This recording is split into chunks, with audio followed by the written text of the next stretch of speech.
Hey guys, here is Shubham Rathi in front of you all again, and today we are going to discuss the second part of weeds of rice and its management. So, first of all, the weed we are going to study is leptocloa.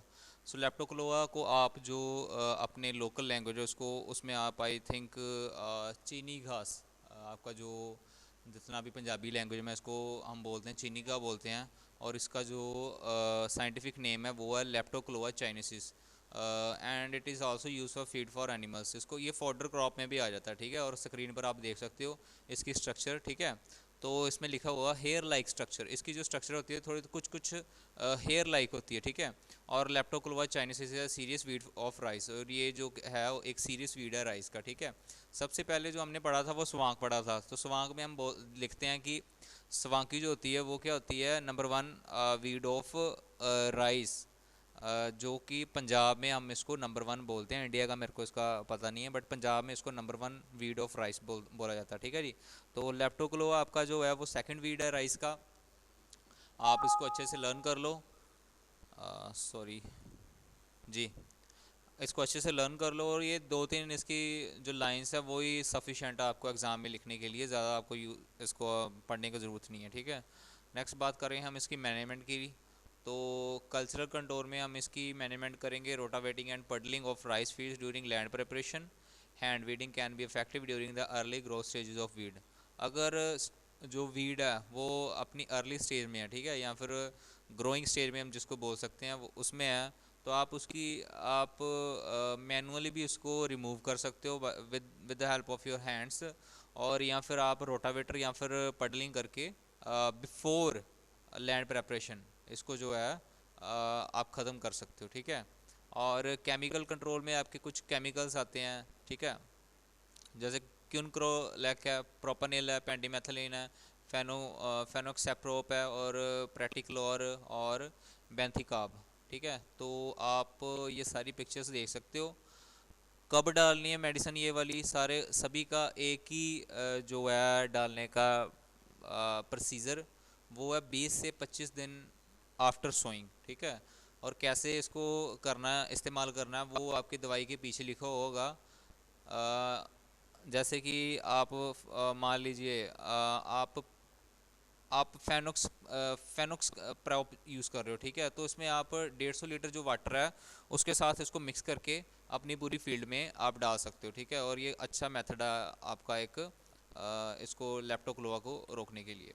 और बात करें अगर fertiliser application की, तो इसमें क्या होता है कि आपको 130 केजी यूरिया वो 1 एकड़ में डालना होता है, ठीक है। और इसके कितने भाग करके, 3 भाग करके, जो कि इस प्रकार से है 4, 6 और 9, ठीक है, वीक्स आफ्टर सोइंग। जो आप 130 केजी का आप 3 हिस्सों में डिवाइड कीजिएगा तो आपका बन जाता है कोई 42 के आसपास, ठीक है, 42 केजी के आसपास बन जाता है, 42 केजी के आसपास बन जाता है।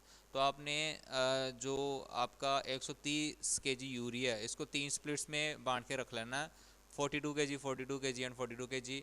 आपने जो फर्स्ट यूरिया की डोज है वो 4 हफ्ते बाद डालनी है, ठीक है, सोइंग के 4 हफ्ते बाद, बाद में 6 हफ्ते बाद, और बाद में उसके 9 हफ्ते बाद 42 केजी ऑफ यूरिया, ठीक है। Phosphorus and potash should be applied only if the soil has show deficiency of these nutrient।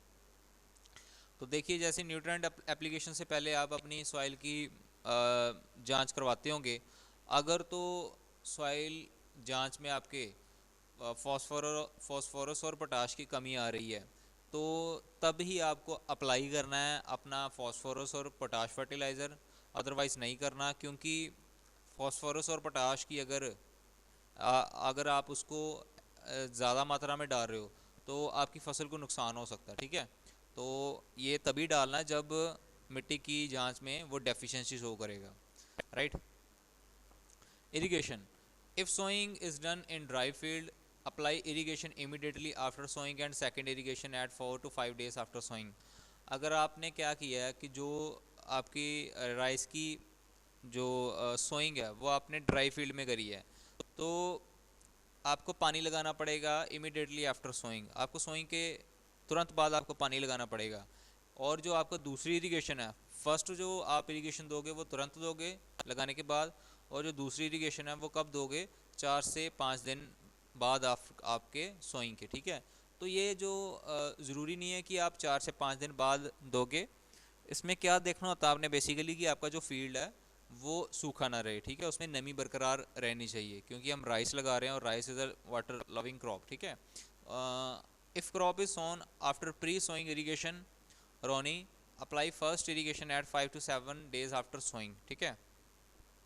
अगर वो प्री सोइंग इरीगेशन के बाद लगाई गई है तो आपका जो फर्स्ट इरीगेशन है वो 5 से 7 दिन बाद लगेगा, सोइंग के 5 से 7 दिन बाद लगेगा।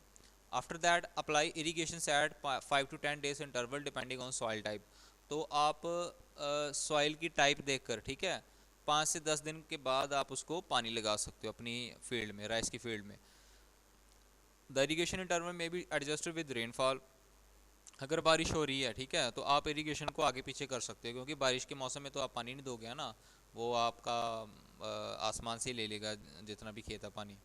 Stop irrigation 10 days before harvesting. ये बात आपको बहुत ही ध्यान में रखनी है कि आपको कटाई से पहले 10 दिन पहले आपको जो है वो आपको रोक देना है, इरिगेशन जो है वो रोक देनी है।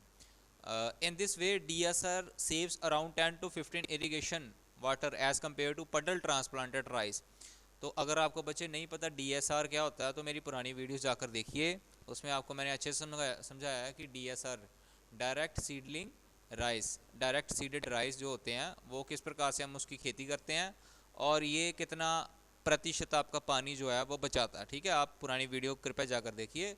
और एज कम्पेयर टू किसके, एज कम्पेयर टू पडल ट्रांसप्लांटेड राइस, ठीक है, जो कि हम ट्रेडिशनल मेथड से यूज़ करते आ रहे हैं, जो राइस की ट्रांसप्लांटेशन है जो हमारे पुराने समय से चलती आ रही है कि आपने खेत को भर देना है, उसमें पानी को अच्छे से लगाना है, फिर बाद में आपने ट्रांसप्लांटिंग करनी है, ठीक है।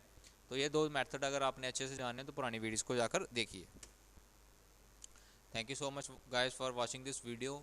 आप कृपया इंस्टा पे फॉलो कीजिए और यूट्यूब पे आप लाइक सब्सक्राइब शेयर कीजिए। आपका बहुत बहुत धन्यवाद ये लेक्चर देखने के लिए।